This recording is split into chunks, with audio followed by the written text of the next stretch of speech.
Welcome to your personalized deep dive. This week, we're diving into AI news. It's a lot to cover. We've got huge price drops, features that seem like they're straight out of sci-fi, and even some, well, ethical questions popping up. Yeah, it's a wild ride out there. So ready to break it all down. Absolutely, listener. Hold on tight. Okay, so first up, we've got articles about price drops that are like game changers for developers. OpenAI and Google, they're in a full-on price war. Yeah. Both slashing prices for their premium AI models.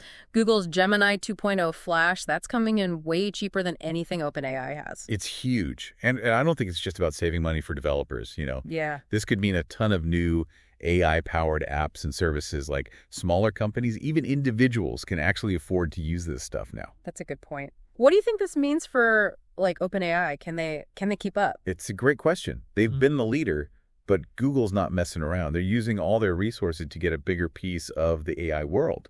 And OpenAI hasn't exactly been quiet. They released their new O3 mini model, completely free, even for people on the free plan. Plus, there's that deep research thing. It's for pro users. And basically, it lets the AI search the web in real time before it answers you, like having a brainy research assistant built right in. That's smart. Yeah. Giving away a free model like O3 Mini gives people using it, and it gives OpenAI data. Right. And deep research. It's a game changer. I mean, think about research, writing, even figuring out the market.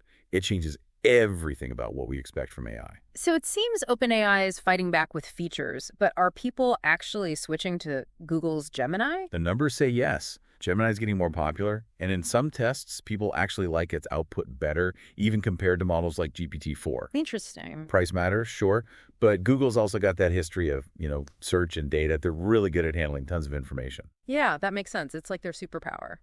But it's not just Google and OpenAI. The article mentioned a French company, Mistral AI. They launched a pro plan for their chatbot, Le Chat. It's known for being super fast, like code and visuals almost instantly. Speed is key, for sure, especially for developers who need things done quickly. And Mistral's focus on speed could really set them apart.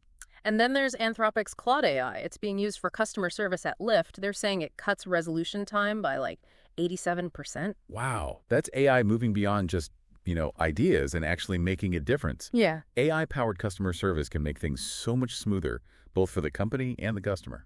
So things are getting intense on the development side. What about creativity? We've got new tools that are giving AI a massive artistic boost. Like Enact Grok AI lets you edit images with text prompts. You want a redder sky, just type it in.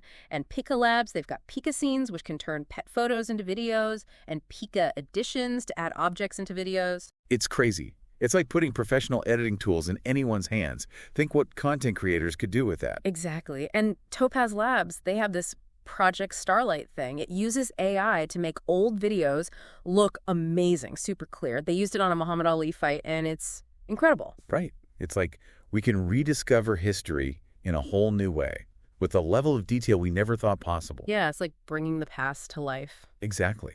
And that's just the start. There are even more mind-blowing things coming, like Omnium One, a research project that can create deepfakes from just one image and an audio file. And there's Video Jam, which is supposed to make AI-generated videos way more realistic, like physically accurate. So we could be making like completely fake but photorealistic videos. That's wow. It is, and it brings up a lot of questions about what's real and what's not.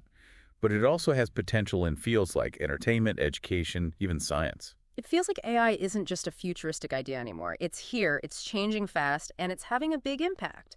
But with all this power comes a lot of responsibility, don't you think? Absolutely. We need to be talking about the ethics of all this, making sure it's used for good. Speaking of ethics, Google took back its promise about not using AI for weapons and surveillance. People are not happy about that. Yeah, it's a bit worrying. Makes you wonder where the line is. As AI gets more advanced, we really need rules and guidelines to make sure it's not misused. And then there's this bill in the Senate trying to make downloading DeepSeek illegal. It seems like lawmakers are finally starting to pay attention to the potential risks. It's a tough one. Restricting access could slow down progress, but no control is dangerous too. It's a balancing act that everyone's trying to figure out. It feels like a turning point, for technology and for ethics. And speaking of turning points, the Beatles just won a Grammy for a song that used AI to clean up John Lennon's vocals. Oh, wow. That's kind of a cool example of how AI can be used in creative ways. It is. It's pushing the limits of what's possible, bringing together human creativity and tech. Okay, so we've covered price wars, crazy new features, ethical dilemmas, and creative uses of AI. I don't know about you, listener, but I'm a little overwhelmed, but also pretty excited. Me too. There's a lot to unpack. Are you ready for part 2 of this deep dive? Definitely. We've only just scratched the surface. Yeah. It really is amazing how fast things are changing in the AI world. Yeah, it's a lot to keep up with, for sure. All these new developments, they really show how AI is impacting everything, from the tech stuff to art and even those big ethical questions. One thing I've been thinking about is this price war between OpenAI and Google. Like, dropping prices to 0 for some of their models, that's a big deal. Absolutely. It's like they're fighting for control of the whole AI market. Right. Makes you wonder what their plan is. Are they trying to push out smaller companies, or is it all about getting more data? Probably a bit of both. But either way, it's good news for people who want to use these tools. Yeah. Lower prices mean more access. More people can try things out, experiment. Exactly. And it's not just about making things cheaper. OpenAI is giving away some powerful features for free, too, like that O3 mini model and the chain of thought reasoning thing we talked about. Right. It shows they're not just focused on making money. They want these tools to be easier to use, more accessible. Yeah. More people using AI, that could lead to some really positive changes, right? Absolutely. But we can't forget about the risks. Easier access to powerful AI means we got to be even more careful about how it's used.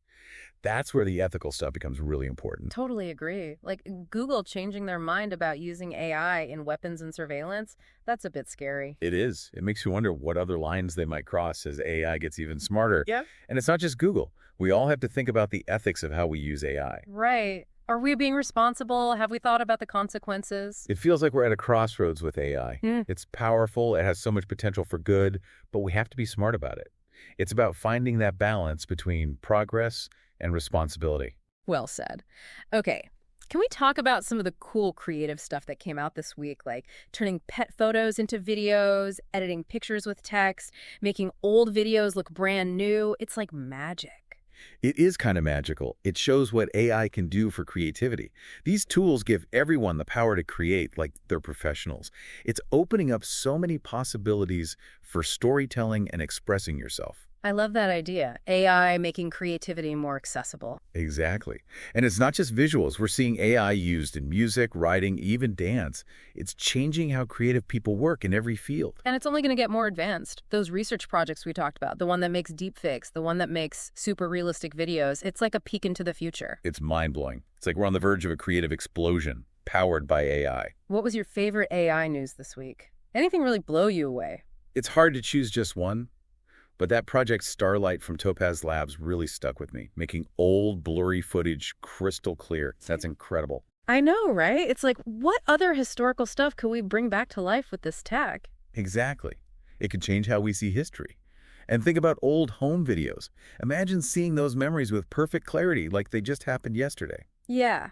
It's like technology can help us connect to the past in a whole new way. It's amazing. Remember when AI was just a sci-fi thing? It wasn't that long ago. Yeah. Now it's changing the world so fast. It's exciting and a little scary all at the same time. Yeah, that's what makes it so interesting. So true. Hey, listener, what's standing out to you most from all this? What are you excited about and what's got you worried? We want to hear your thoughts. But before we wrap things up, there's one more development I wanted to talk about. Something that shows AI's reach is expanding into some surprising areas. Oh, I'm intrigued. What is it? Well, it's about how AI is starting to be used in the legal world. Like, there's a new AI system that can analyze legal documents and predict how cases will turn out. Wow, that's interesting. So AI is becoming a lawyer now. What does that mean? It's a big deal. It could change a lot of things. It can make legal help faster and cheaper, which would be great for people who can't afford expensive lawyers. Right, it could level the playing field. Exactly. But there are concerns, too. Like what? Well, AI can be biased. If it learns from data that's already biased, it could make the legal system even more unfair. That's a good point. We need to make sure these AI tools are built and used the right way. We don't want them to cause more problems. Absolutely. Yeah. We need to talk about these things, and we need safeguards in place to make sure the legal process is fair. It seems like every time AI takes a step forward, we need to have these conversations about ethics and responsibility. Yeah, it's an ongoing conversation. As AI gets more powerful, we need to be more thoughtful about how we use it. This whole discussion is making me think. We've talked about AI in art, research, customer service, even law. What about its impact on us as individuals? That's a great question. One we should definitely explore more. But I think AI is already changing how we think, how we learn, how we see the world. It's like AI is becoming a part of us, making us smarter, making us think differently. In a way, it is. And as AI keeps evolving, it'll be fascinating to see how it shapes who we are, both individually and as a society. It's both exciting and a little unsettling, like we're stepping into the unknown. Yeah. But that's what makes it so interesting. It's a journey of discovery.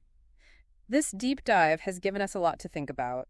It really does feel like we're at the beginning of something huge with AI. Yeah, it's moving so fast. New things happening every week, new challenges, new possibilities. It's hard to even imagine what's next. It really is a time of massive change, and AI is already changing so much about how we live and work. Like you said, it's affecting everything, from how creative people work to how businesses handle customers and even, wow, even the legal system. It is, and it's not just about those specific things. AI is also changing how we approach problems, how we think and learn in general. It's like it's giving us a whole new way to see the world, like a new perspective. Yeah, and it's expanding what we're capable of. It makes us think differently and consider solutions we might not have seen before. It's almost like AI is becoming a partner, helping us to be more creative and innovative. That's a really good way to put it. Yeah. It's a partnership with so much potential. Right. But we have to remember the responsibility that comes with that power. For sure. We've talked a lot about the ethical side of AI, making sure it's used for good, but how do we actually make that happen? That's the tough question. It's complicated, Yeah, but I think it starts with, education and having open conversations about it. right. We need to understand how this technology works, what it can do, and what it can't do. And we need to talk honestly about the risks and the benefits and include people with different backgrounds and perspectives in those conversations. It's about creating some rules for how AI is developed and used, rules that put ethics first. Yeah, it's finding that balance. Innovation is important, but so is responsibility. AI should be helping people, not the other way around. And it's not just up to, like, the government or the tech people. It's on all of us. Right. We all have to be informed, ask tough questions, and make sure the people in charge are doing the right thing. Exactly. We need to work together to shape the future of AI. And be mindful of how we're using AI ourselves, making sure it matches up with our own values. Yeah. So, as we wrap up this deep dive into the world of AI, I hope it's left you feeling a little bit of everything. Awe, curiosity, maybe even a little bit of healthy concern.